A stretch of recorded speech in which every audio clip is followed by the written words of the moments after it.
అందరికీ good morning అండి. Telangana public service commission నుంచి ఒక వెబ్ నోట్ అయితే రిలీజ్ చేశారు. అదేంటంటే హార్టికల్చర్ ఆఫీసర్స్ అండి. దీనికి సంబంధించినటువంటి ప్రొవిజనల్ సెలక్షన్ లిస్ట్ అయితే రిలీజ్ చేశారు. ఈ ప్రొవిజనల్ సెలక్షన్ లిస్టులో కేవలం ఒక అభ్యర్థిని మాత్రమే సెలెక్ట్ చేశారు. మిగతా 2 అభ్యర్థులు క్యాండిడేట్లు అందుబాటులో లేకపోవడం వల్ల ఫిలప్ చేయలేకపోతామని తెలిపారు. వాళ్ళు ఎవరంటే మల్టీజన్ 1 చెందినటువంటి విజువల్లీ హ్యాండిక్యాప్డ్ వారు మరియు మల్టీజన్ 2 విజువల్లీ హ్యాండిక్యాప్డ్ వాళ్ళు.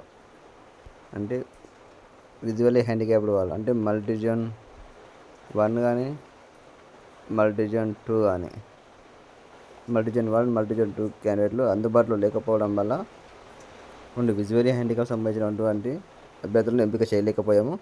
కేవలం ఒక అభ్యర్థిని మాత్రమే సెలెక్ట్ చేశామని తెలియజేశారు. అభ్యర్థి ఎవరో ఒకసారి చూసుకోగలరు.